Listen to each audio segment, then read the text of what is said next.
Hi, this is Maury Moreland Morrison, here to tell you Geico has more than just great savings. Much more.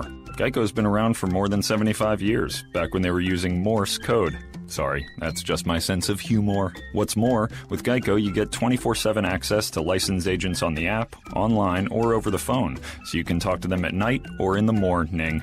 So forevermore, just know that no other auto insurer has more than Geico. More power to you. Geico. Expect great savings and a whole lot more.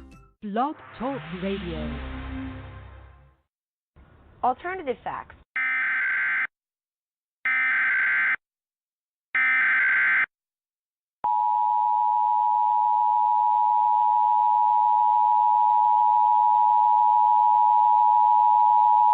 The following message is transmitted at the request of the United States government.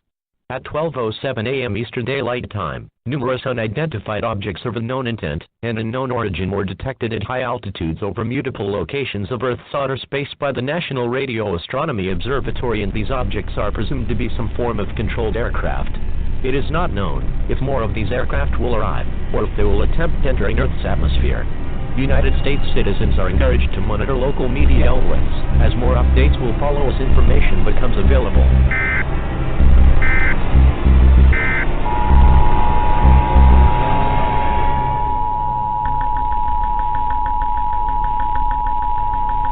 The following message is transmitted at the request of the United States government. Attacks by the undead have been reported in several states across the country. The dead are rising from their graves and are attacking the human race. At this time, it is expected that more attacks of this nature will occur in several other states in the next few hours. The intent behind their attack is unknown at this time. It has been observed that a bite or exchange of fluids is a method of transmission.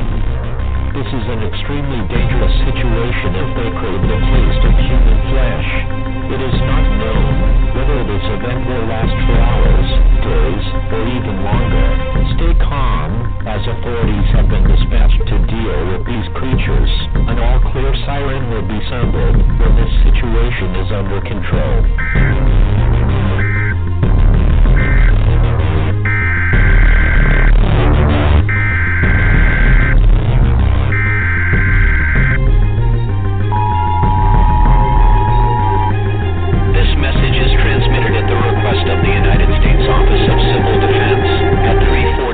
Pacific Standard Time, nor is detected a long-range nuclear missile launcher. This missile is believed to be headed in the direction of all residents within a 400-mile radius of this area should seek a fallout shelter immediately.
Welcome to Within the Chaos with your host, Rodney Shortridge, and co-host, Robin Dalton. Well, good evening, everyone, and thank you for joining us tonight. You can listen in by going to blogtalkradio.com/Within the Chaos, or listen in by phone. You can dial 323-870-4197. And you can also call in to ask questions to our guests at the same number, 323-870-4197. From deep within the heart of the Appalachians, I'd like to welcome everyone and thank you all for listening to Within the Chaos.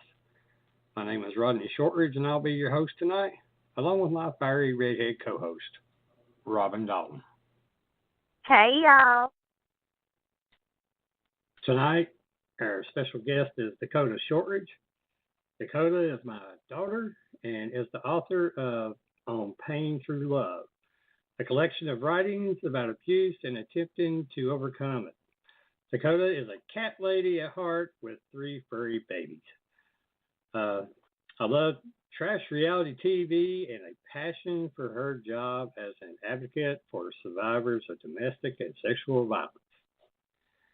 I'd like to give a big old country shout out to my cousins up in Ohio, Jennifer and Joe Shortridge of 222 Paranormal. You ever get a chance, check them out. Check out their talk show. You can find them on Facebook under 222 Paranormal. And also, I'd like to remind everybody, next weekend, Friday, March 17th, we're going to be down in Robbinsville, North Carolina, where we're going to meet up with a few cast members of Moonshiners, Lance Waltrip, and they invited us down to do they're going to have a meet and greet, and we're going to actually record a show to air at a later date, and hopefully have some fun with them old boys. So, Robin, how was your week? Oh, my week has been wonderful, of course. Now, but I really am really excited about next weekend, about Friday. I think this is going to be awesome. I cannot freaking wait. Me too. Get to meet some good old boys like us. Maybe sip a little shine and get a weekend away. Finally, I don't know about you, but we ain't never had a weekend away. Well, it's been a very long time, and as many hours as I've been working, I am ready for this. You ready to peel off them Pampers and put on the romper room music and get it on, huh?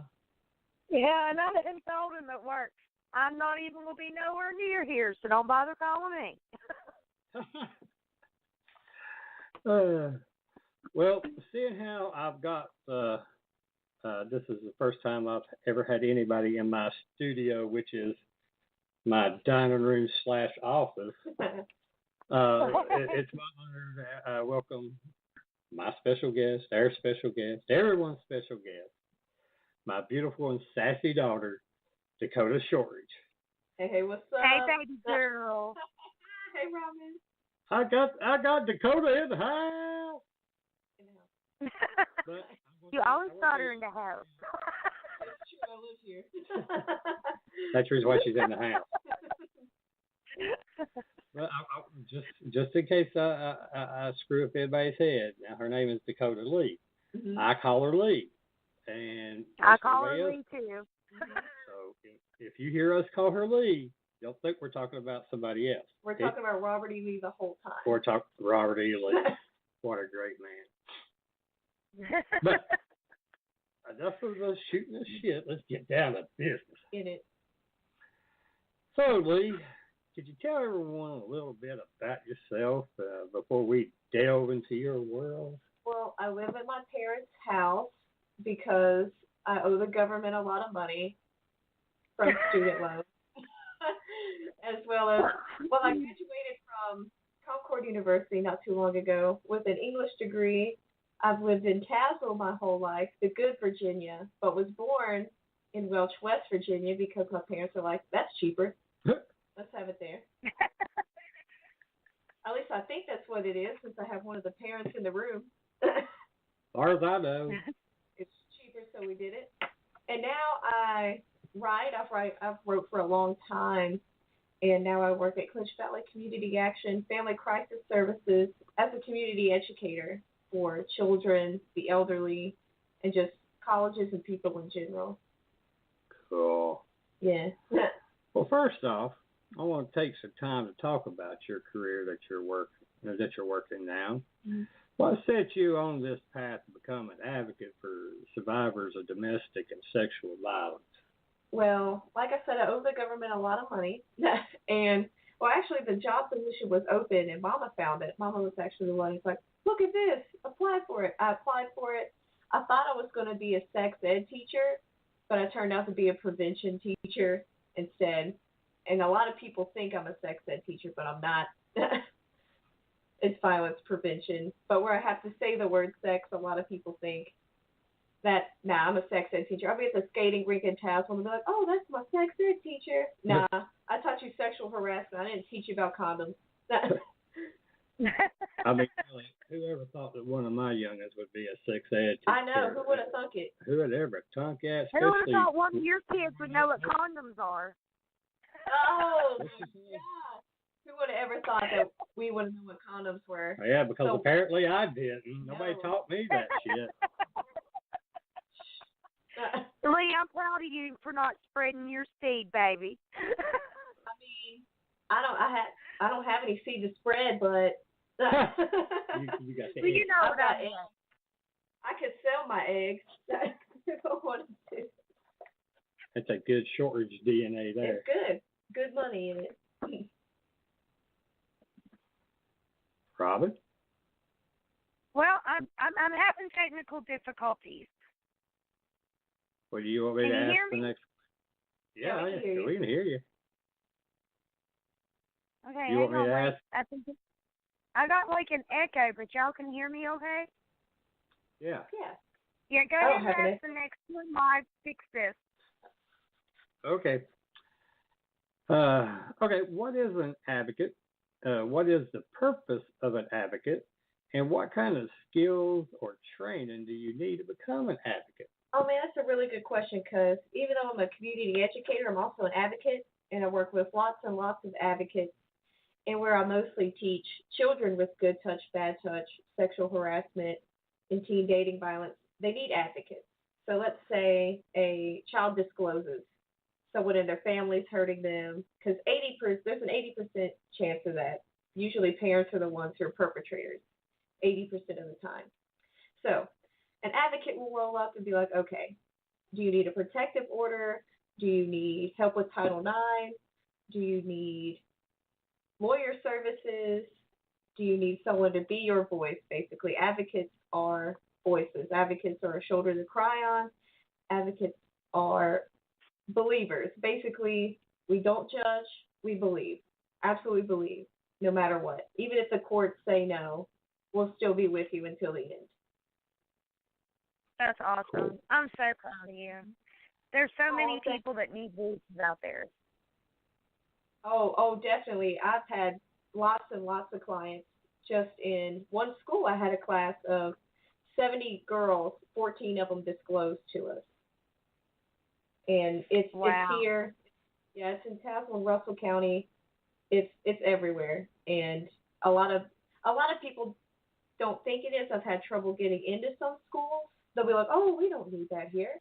Because I always feel like they're covering up for somebody in their school, because I've also had a couple teachers that's been doing weird stuff to kids, not really touching them, but doing sexually harassing things like touching their shoulder real creepily or just saying inappropriate things to kids. But that's grooming. That's the grooming phase when they're trying to see how much they can get. There's a lot to look forward to in this job. So, can anyone become an advocate? Do you have to have a degree to become an advocate?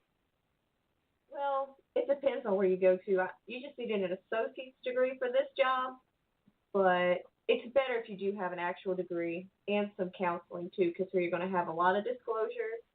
You're going to hear a lot of stories, lots of stories. When I first got here, there was a woman whose husband would drug her and film himself having sex with her. And that was one of the first stories I ever heard having this job. So you got to have a thick skin. You got to do a lot of wellness. They promote wellness all over the place with this job. Take care of yourself, treat yourself all the time, because you're going to hear nonstop pain and suffering. And you think everything's pain and suffering, but it's not. There's a lot of good out there, but it's hard to see in this job sometimes. So you got to treat yourself. Well, when you're dealing with the victims, is there a certain criteria that you go by? If you can explain how that works. Oh, yeah, it depends on if you're dealing with an adult or a kid. Where I deal with mostly children, I have to go through usually the school's rules or the Department of Social Services and CPS's rules. if a kid discloses to me, no matter what, I'm supposed to call CPS, DSS, and tell the guidance counselor. But that depends on the county with that. Tazewell County, you can tell the guidance counselor, and they do all that. But in Russell County, they want you to call everybody you can, which I can see that. I really like that way too. But it just depends. And with adults, you, of course, talk to them if they disclose, see if they want to become a client, and then you can give them transportation. You can help them get food stamps. We can help them get education. We can help them get counseling. And same with the children, too. It's just the parents have to sign off on it for Right. to work with us. But adults don't have to sign off. What kind of barriers do you run into and have you seen for victims in trying to get assistance they need?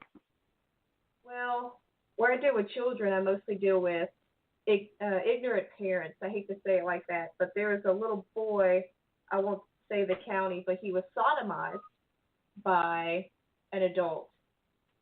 And where he had one little thing wrong in his testimony, it didn't go up with the first thing he told the cops, just one little thing. Courts don't take it. They don't want to take cases like this. They don't want to deal with child rape. They don't want to deal with anything like that because it's hard. It's heavy stuff. So they'll find whatever loophole they can to just throw it out so they won't have to deal with it. And the parents, too, the parents will be like, oh, well, since he's a boy, he'll get over it. He'll move on. Everything will be okay. Oh, boy. Yeah, and this is recently. This just happened this week. And usually kids who have been abused become abusers. Violence is taught. And if that we catch them, heartbreaking that the boy is getting no help. Absolute no help. His parents said he'll be fine, which he was drugged and then sodomized and woke up to it. So that's unhealthy, and he's not going to get over that. I hope he does, maybe, but most likely not. Oh my God, that's horrible. So does Clinch Valley track the numbers of the victims served? Oh yeah, we have to. We are a grant company. We are a non-profit, so we have to mark everything. But what we're starting to do now, I have surveys for the children. We've never really tabulated the surveys from the children. And from the schools I teach, we have questions on there. Have you ever been assaulted or in domestic violence? If so, put down the person's name if it wasn't you, or put down who it was. And we're going to start tabulating boys and girls, and from counties, who's been hurt, who hasn't been hurt, what demographics been hurt the most, which ones experience more domestic violence, which ones experience more sexual violence, which I could probably tell you those numbers right now without tabulating them all the way yet, which Tazewell leans more towards sexual assault, and Russell County is more domestic violence, just off of numbers. They haven't been tabulated yet, but just from what I've seen, what trends I've seen. Teach it in schools. Well, with your experience working with your clients who have been victimized, what has gone well and what has not gone so well, and how can, any barriers be removed? Well, basically my job is education, and the barriers in the way are people that aren't educated. I have a principal who refuses to let me go teach her boys because I have 14 girls disclosed. And she doesn't want the public knowing that her school has a really bad sexual harassment problem. The boys in that school are nasty, they're disrespectful, and they're working on it. I'm using finger quotes. You can't see my finger quotes on the radio, but there's a lot of people who just don't want me there.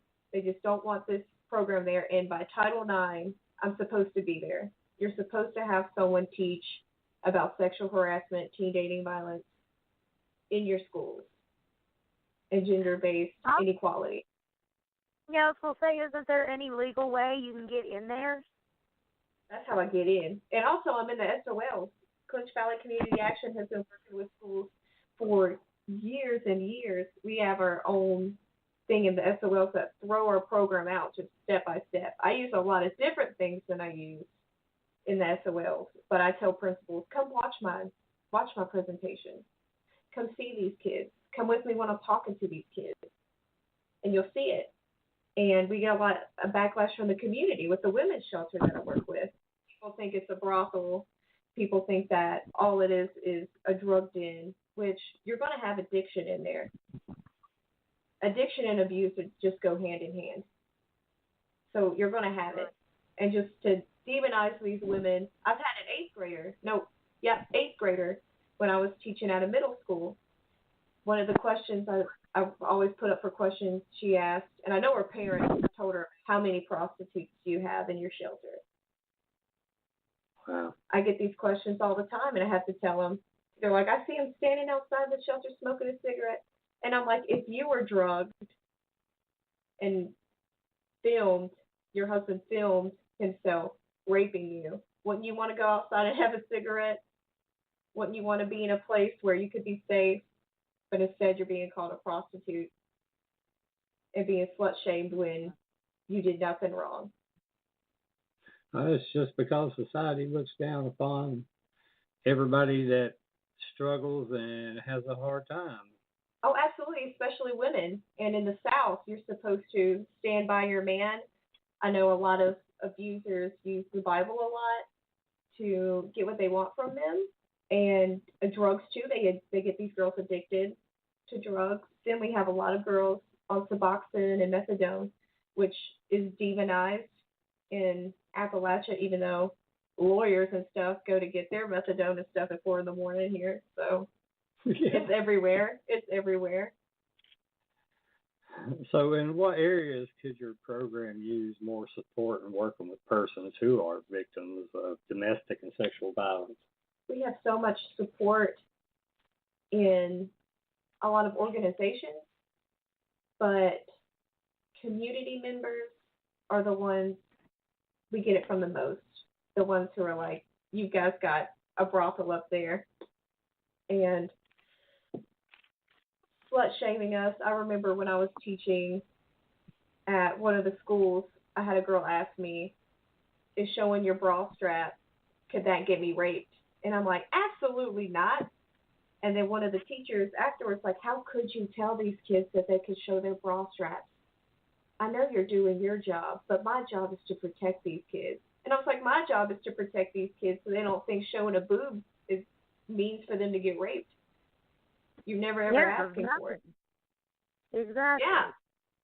Bras show all the time. Dudes show some nips, and that doesn't say that they're wanting it or asking for it. So it's just a lot of education. I show my nips all the time. It's just nothing but Nobody nips. rapes me. Pops is asking for it. He wants it. Does your agency record demographic data on victims of domestic and sexual violence? And if so, can you explain to everyone how that works? Oh, absolutely. We got paperwork out the wazoo. Like I said, we work for grant money. We work for the government, but we work off the government scraps. Whatever they can give us, we take it. And they want to know. They want to know all the white people we're working with because we're in rural Appalachia. That's about all we have. But and how many LGBTQ youth and people we see. I've had a few. I've had a gender fluid person, but they weren't a client. They just opened up. It's like, I'm gender fluid, and your paper didn't have this on here. And I'm like, I'm sorry, we got whack paperwork. I'm sorry. But just a lot of paperwork. It depends on the grants, really, of what we're supposed to do.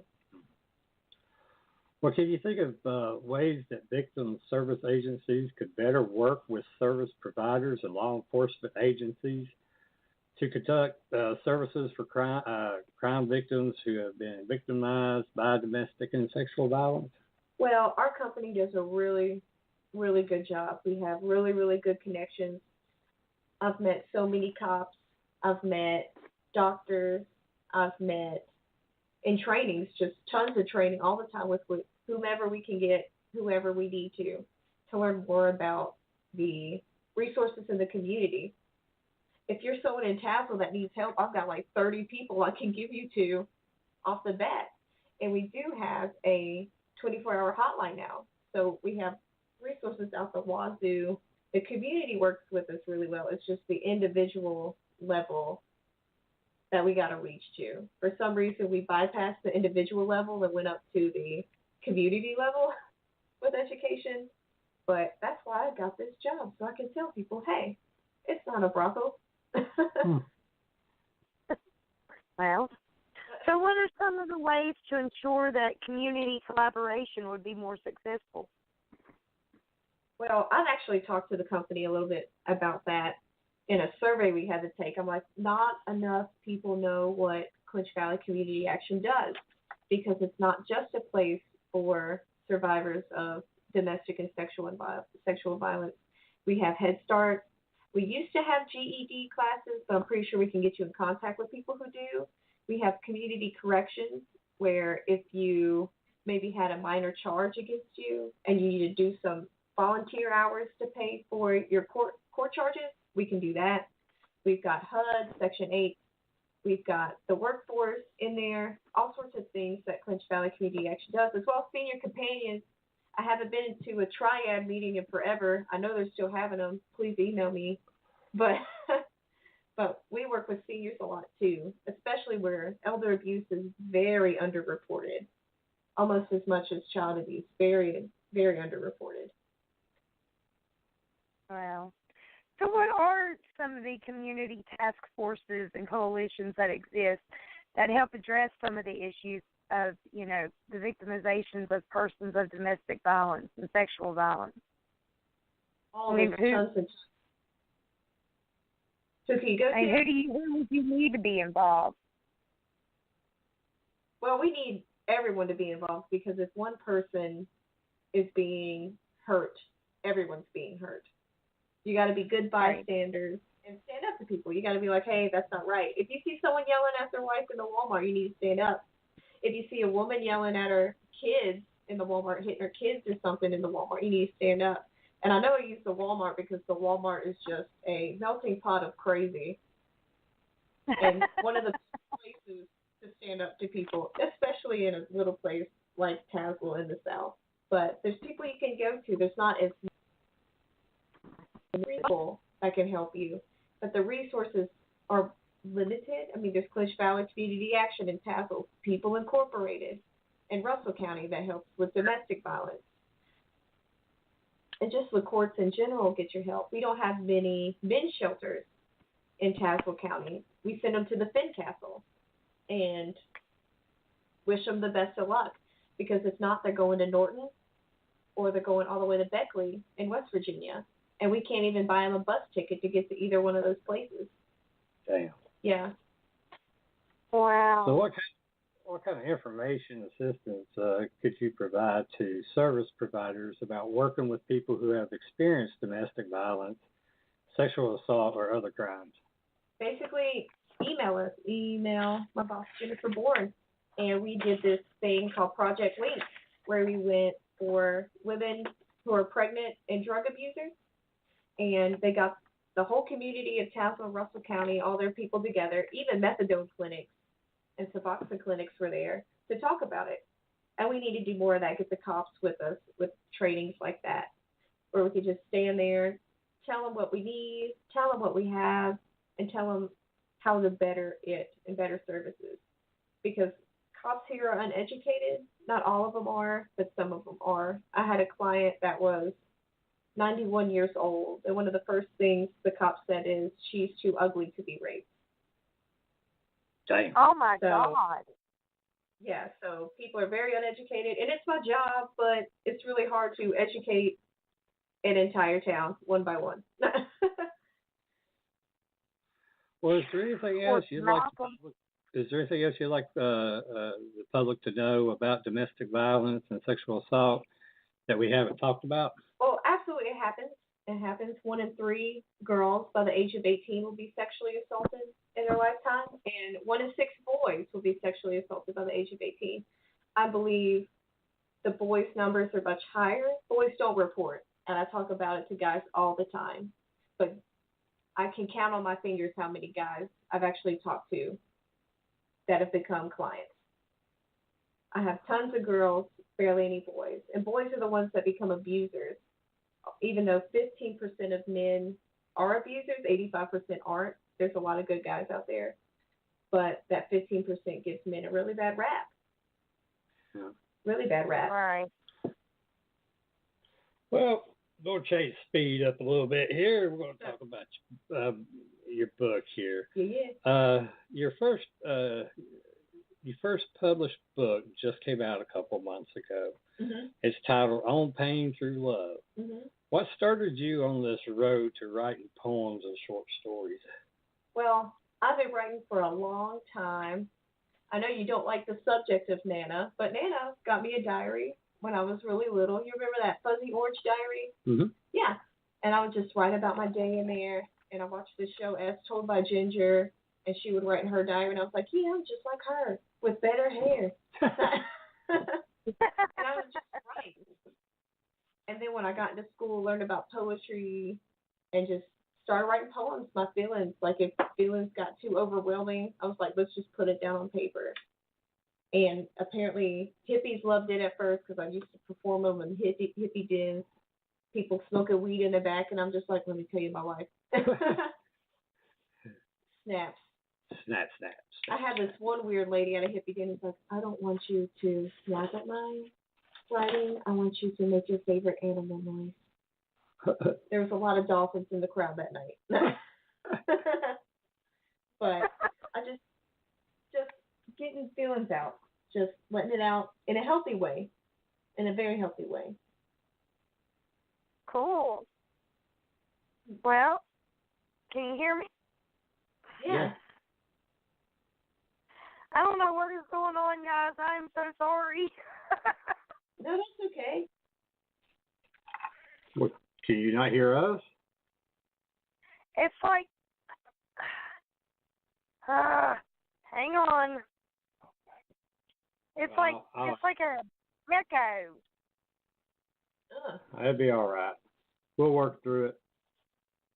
Okay, I think I fixed it. Can you hear me now? Okay. Can you tell us a little bit about your book and the inspiration of your poems? Well, the reason why I think Daddy started this out with my job is because I was assaulted in college. I became one of the statistics. I was assaulted during the red zone, which the red zone is your first year of university or college, if you have to go away for college. Your first months of dorm living to, I think, Thanksgiving break is the red zone, where you're most likely to get assaulted. I was assaulted in October. I started in August, so you can only imagine. And when that happened, I didn't know what to do with those feelings. Didn't know what to do. I didn't even tell Mommy and Daddy until months after all of it happened. And the best way, instead of keeping it all inside, I just wrote about it and put it on paper to get it out, since I was keeping it in for so long. Oh, my good girl. I will find you. You know he's not listening. Yeah, it's coming one of these days, bud, if you're listening to this. Yeah. So, what is your writing process like? Do you just sit and just go with it, or? It depends. Where I had my English degree, I was forced to write a lot, so I can do the forced writing. I do the romantics, even though a lot of people are like, no one just gets inspiration out of their butt, writes it, and it's perfect. I've actually done that and making money off of some of those poems. Well, they're not perfect, nothing's perfect, but it happens. Sometimes you just write something down and you're like, wow, that's awesome. Like the guy who wrote Life's a Beach, I bet he just came up with that out of nowhere, making millions off of it. So it happens. Yeah, you done that right. I'm not making millions, but I'm making enough for the honeys. For the honey. For the honeys. The hell does that mean? For the bays. Mm.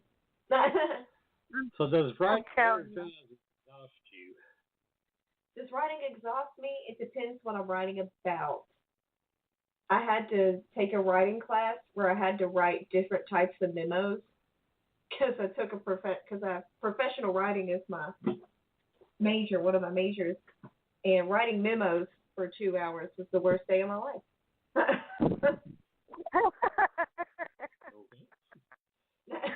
I would say so. So do you try to be original, or do you try to deliver, to readers what they want? Where this book was just what I wanted to do, what I wanted to get out. And sometimes I do have the reader in mind. I'm like, oh yeah, the reader's going to love this line. Especially when I write about Jim Jones. I'm like, everybody loves Jim Jones. I have to write about him. So sometimes I have the reader in mind, but mostly this particular work was just getting it out. Mm-hmm. This is for me. Saying I can do this. I can get published. I can make money. People think I'm cool. Buy my book. I even had to buy the damn book. Yeah, well, we only got one free book. That's some shit. I kept that book. My dad even still have to pay for it, so people don't be stingy. I had to buy it. It's only $8, Amazon. It's going to be on Books A Million online in a few months, I think. I'm so proud of you. Aw. Oh, that is awesome, baby girl. Oh, thank you, guys.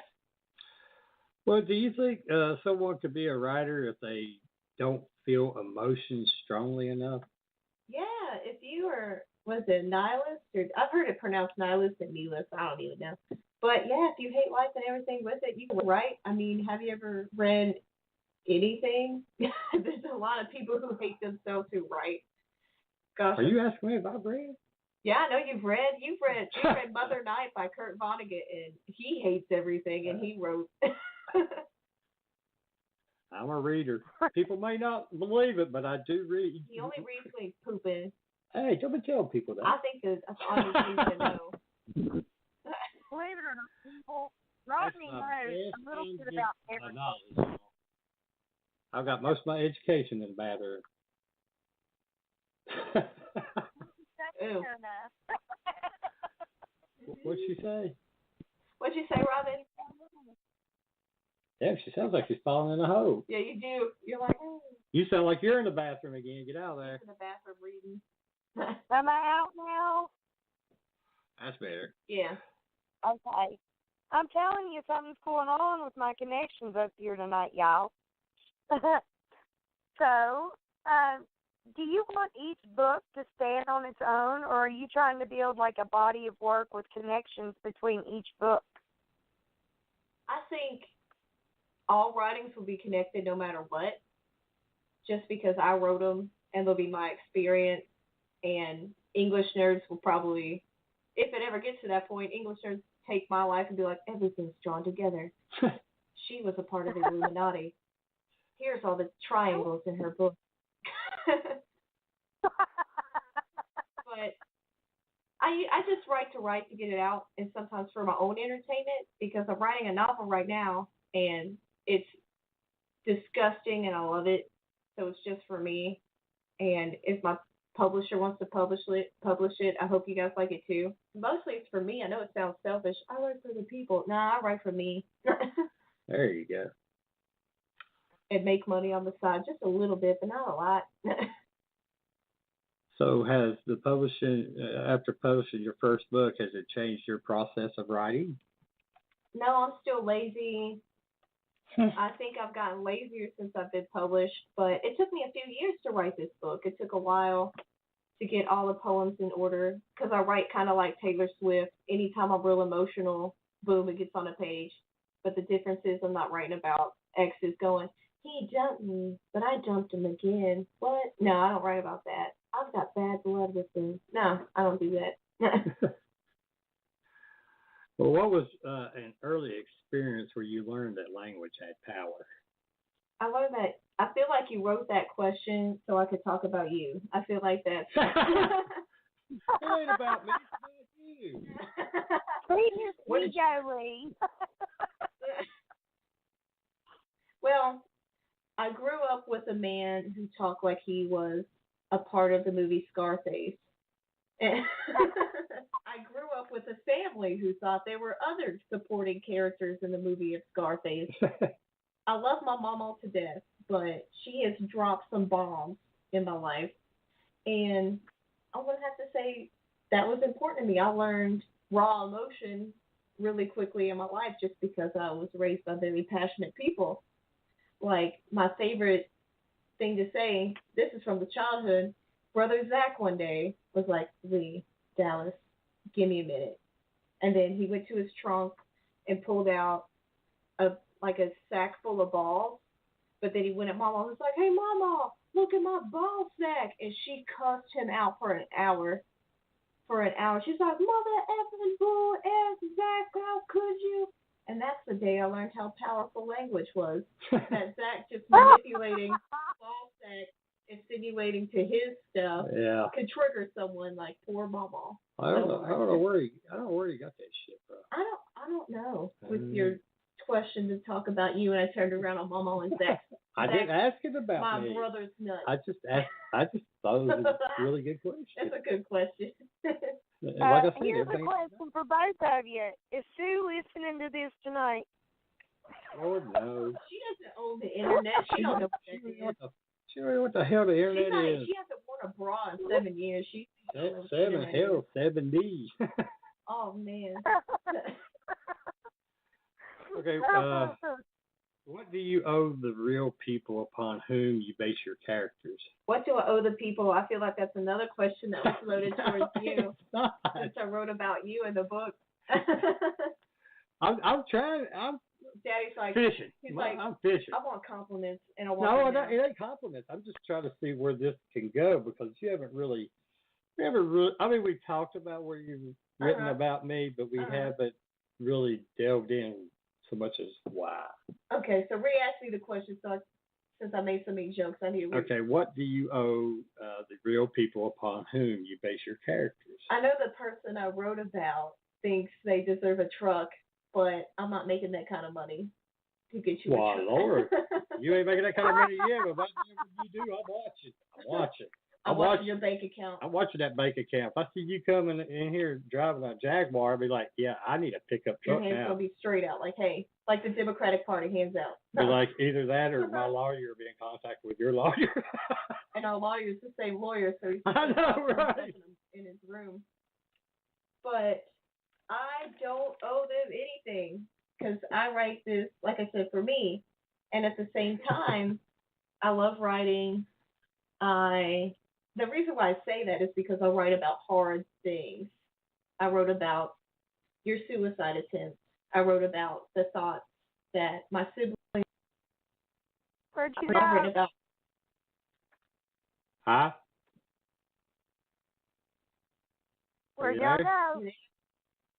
We're here. Okay, now we can hear you. Okay. Yeah, but I've written about some very heavy topics and some stuff that's not in the book that I've been writing on has been about love. I've been trying to write about my mom, and papa because they were really fun. They had a really fun life. And that's what I like to do. I just like to write life, write reality, even though it doesn't seem like reality when you read them. You read the one when Daddy was a truck driver. People are like, oh, hello. We have a caller calling in at the home phone. Yeah, my phone's a buzzing. My house phone's a buzzing. Lord, they're calling in. Mama's like, I am listening to this. Apparently.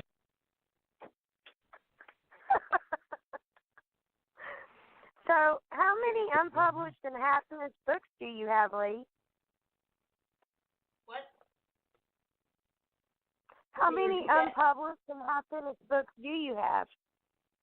How many things I have unpublished and published? No, unpublished and half-finished. Oh, okay. Well, I have a lot of unpublished poems. That just seems because, like I said, I just fart them out in the gym. I'll be listening to Lana Del Rey, working on my glutes, writing a good poem. So there's a lot unpublished. And the novel's about halfway there. I'm thinking about just making it a novella. I like short works. I don't like really, really long works. Even though I'm reading The Help, I love The Help. I like Edgar Allan Poe. I like it short. I like it sweet. Let's go home.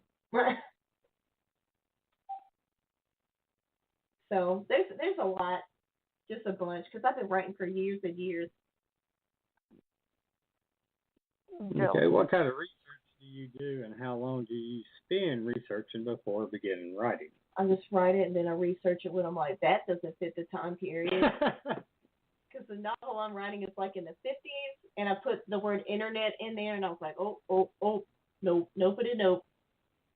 Then go on good old Google and be like, was this in the 50s? Was this in the 50s? I guess it's in the 50s. So Well, just ask Mom, she'll tell you. Oh, Mom would be like, I'll tell you everything you know. It'll be great. 10 cigarettes later. Yeah. Okay. How many hours a day do you write? Sometimes it's a lot. Sometimes it's not a lot. It depends. Like I said, I've been a very lazy writer lately.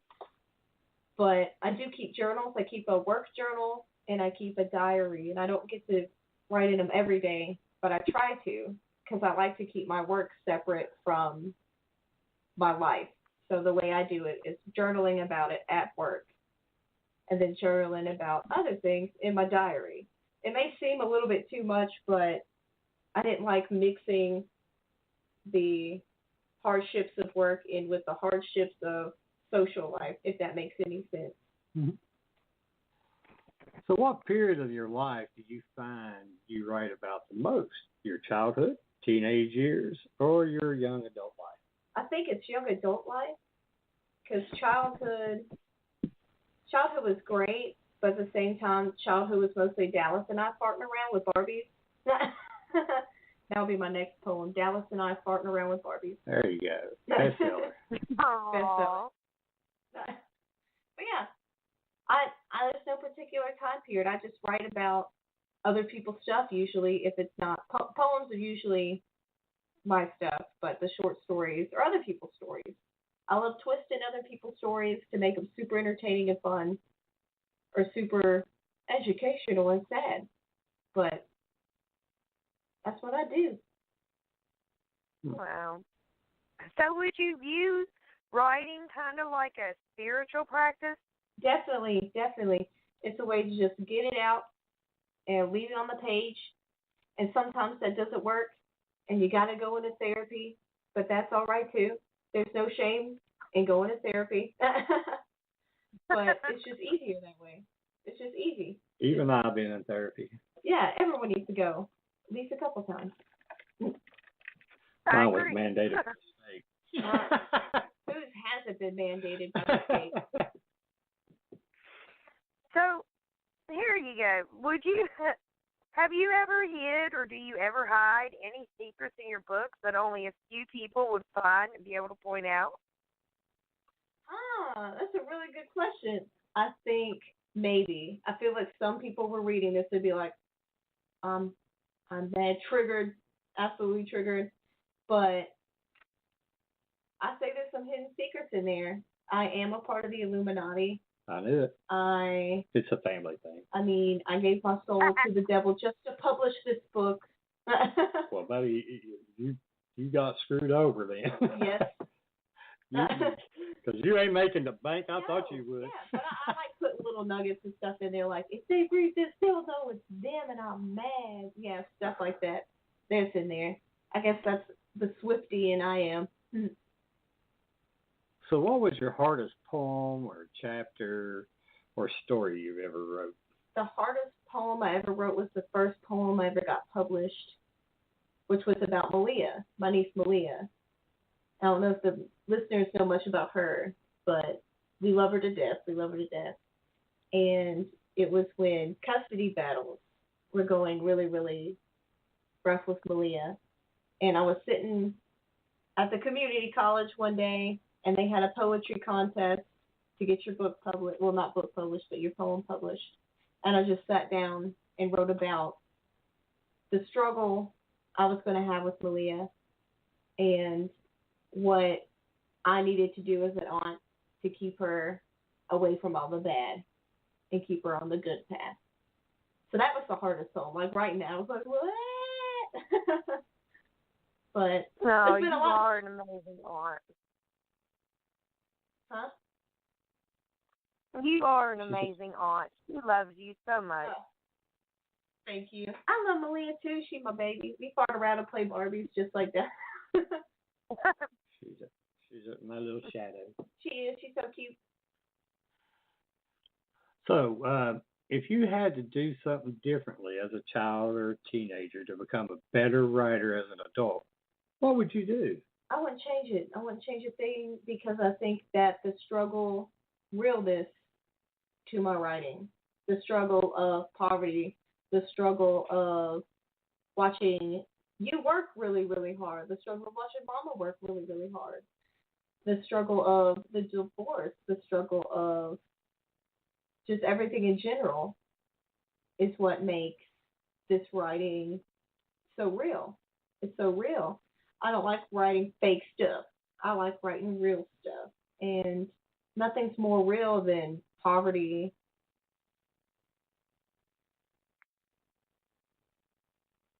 Rod, leave. Hello.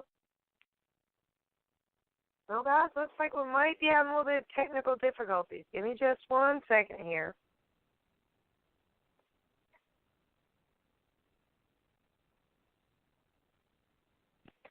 Not quite sure what's going on.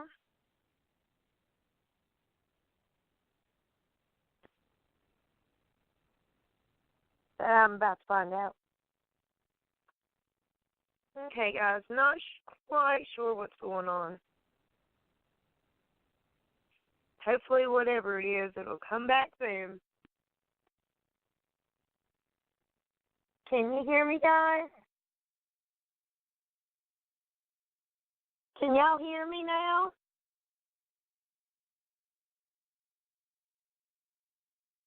Alternative facts.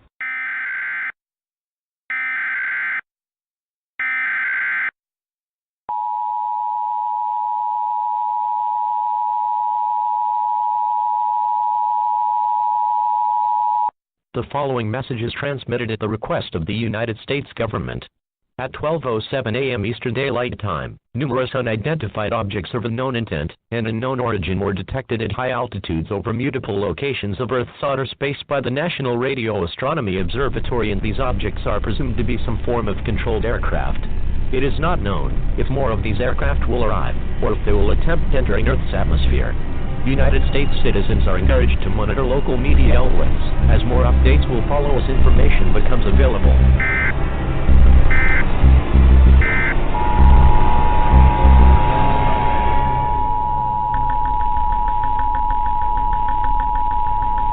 The following message is transmitted at the request of the United States government. Attacks by the undead have been reported in several states across the country. The dead are rising from their graves and are attacking the human race.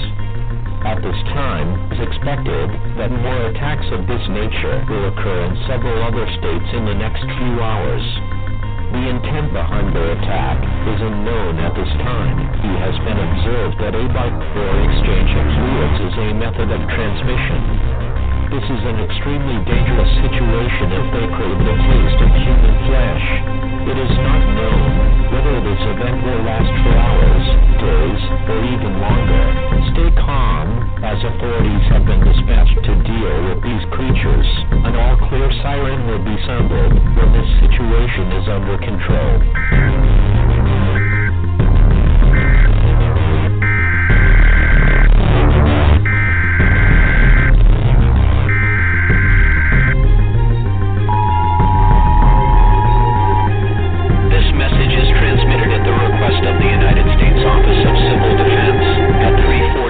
Pacific Standard Time, nor is detected a long-range nuclear missile launcher. This missile is believed to be headed in the direction of all residents within a 400-mile radius of this area should seek a fallout shelter immediately.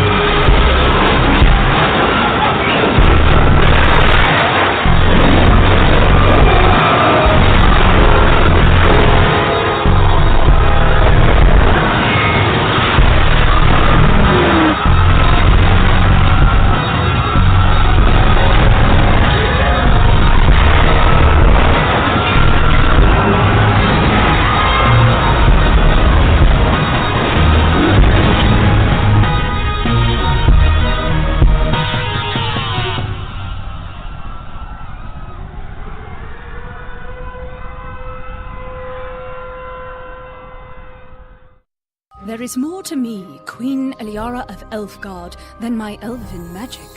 Just as there's more to Geico than saving you money, Geico also gives you 24/7 access to licensed agents online, on the phone, or on the Geico app. And while I am a mighty elf queen, I am also a mighty big fan of barbecue potato chips. Minions! More smoky mesquite. Geico. Expect great savings and a whole lot more.